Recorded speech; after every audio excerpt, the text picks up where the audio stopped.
Hello and welcome back to LSTV. Over the past few weeks, we have seen numerous reports that show that university campuses and both the National Union of Students should not be a safe place for Jewish students. We are delighted to now be joined by the President of the Union of Jewish Students, Rosen, to get his thoughts. Thanks for having me, Matty. No, thank you for coming. I was just wondering what your reaction is to the 125-page report into anti-Semitism within the NUS, which branded the union as having a hostile environment for Jewish students.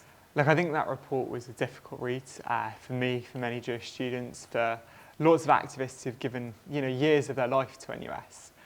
It was a report that was detailed and damning. It revealed that there'd been discriminatory stereotyping, toxic culture, that Jewish office holders had faced harassment and discrimination. And so it was a very difficult read, but sadly it very much was to be expected. It chimes with what we've been hearing for many years from Jews active in NUS and from student union officers across the country. So you mentioned loads of stuff that the report covers on that NUS have done, which haven't made it a welcoming space for Jewish students. Why do you think the issue has got so bad? Well, I think there are a couple of aspects to this. The first is that in any student union, you have this tension between the professional leadership and the elected officers. And so what I think we have seen, and the report goes into this in some detail, is that tension borne out, and often there was a short-lived institutional memory. That's one aspect of why there wasn't really that cultural change very early on when you have the 2005 report or the 2017 report and so on. You also have a failure to conceive of and understand some of the very real forms of anti-Semitism that exist on student campus, or in student organisations and on campus. So the report in the introduction makes clear that NUS proactively were able to recognise far-right anti-Semitism and called that out proactively on one occasion. But there were other forms of anti-Semitism, particularly in relation to left-wing forms of anti-Semitism that NUS has failed to combat. And so there's kind of structural issues in terms of a short-lived institutional memory, but there's also cultural issues, a failure to understand the full scale and nature of the problem.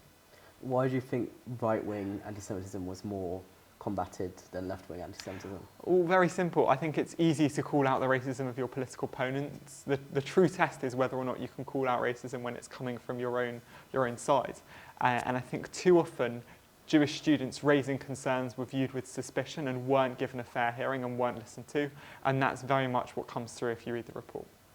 And so the NUS issued a statement saying they fully accept the report findings and apologise to Jewish students who feel let down by the organisation that should be protecting them. Do you accept the apology? I think we need to see action. That's the first thing. We need to see a seismic shift in the way NUS treats Jewish students. We need to see cultural change. We need to see a whole range of structural changes. And the true barometer by which we will judge NUS will be the experience of Jewish students who attend NUS conference, who hold NUS elected roles. We are going to judge NUS by their deeds, not their words. Okay, and going on to action, this is the 8th report into anti-Semitism within the US since 2005. So previous investigations have clearly been ignored. What gives you hope that change will happen now after the 8th try? Well, I think there are things that are slightly different this time. The scale of the investigation, the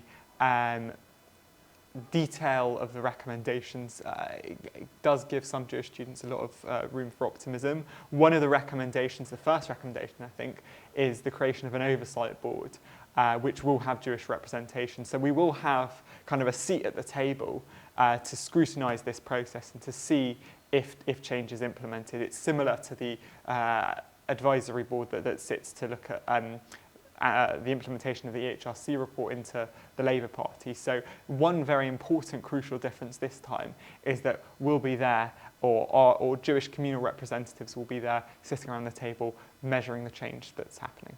So UJS will be on the oversight table, which is one of the recommendations.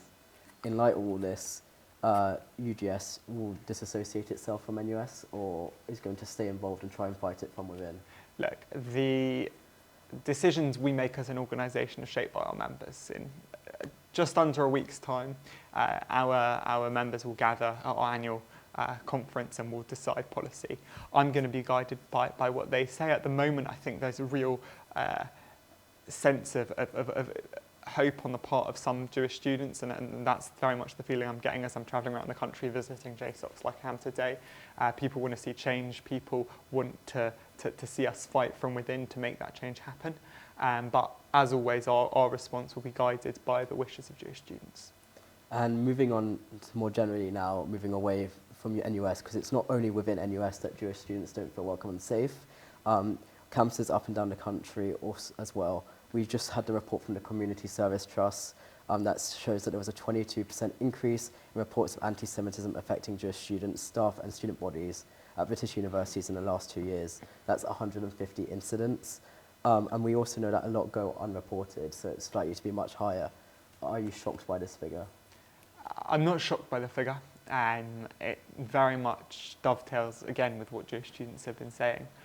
I think what we are seeing is, in some senses, a coming together of numerous factors. We're seeing an increase in online anti-Semitism. We're seeing certain very pernicious and poisonous conspiracy theories pumped out, in some cases even by university lecturers.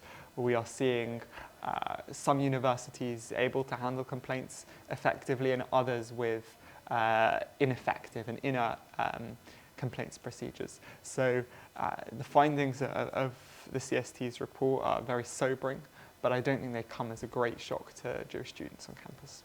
And how do the Jewish students you represent feel now when walking around campus generally?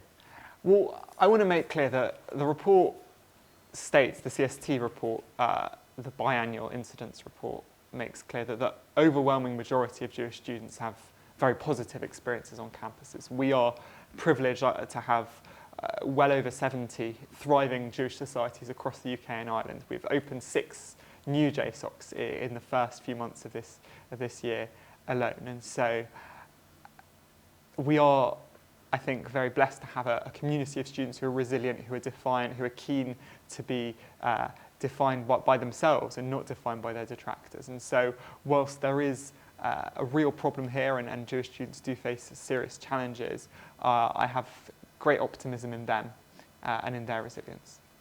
And could you explain, many of our viewers don't know what UJS is, what UJS does, so would you be able to explain shortly how UJS help Jewish students on campus and what the role is within student politics? Sure, so we are the representative body for Jewish students across the UK and Ireland. So in the same way that people have an SU, there is in effect an SU for Jewish students. So we represent around 75 JSOCs, Jewish societies at individual campuses. We provide facilities, so for instance here in Leeds we're very lucky to have a social hub for Jewish students to use. We also have a range of social cultural and religious events that we put on each year. And beyond that, we really are the voice of Jewish students, be it to the media, to academics, to universities, to government. And we're very proud to be able to as a democratic organisation, make the case for the rights of Jewish students at this critical time. Thank you. And finally, are you optimistic about the future for Jewish students involved in student politics and also their presence on university campuses? I think we should take a tremendous amount of optimism from the unity and strength that Jewish students have shown in response to the events at NUS. We are less than a year from the NUS conference at which this all took place. In the space of a few months, Jewish students mobilised. They came together, 1,000 of them signed an open letter demanding an investigation. They compiled evidence, they offered testimony, they shared their stories of what happened in the organisation, and now we have a 100-page report that bears witness to what happened and detailed recommendations that have been accepted in full by NUS. So I'm very impressed and inspired by the activists we have on the ground at universities like Beckett and Leeds here, and their strength and what they've achieved means that we have a tremendous amount to be optimistic about. Great, Joel. Thank you very much for talking to us today. Thank you for having me.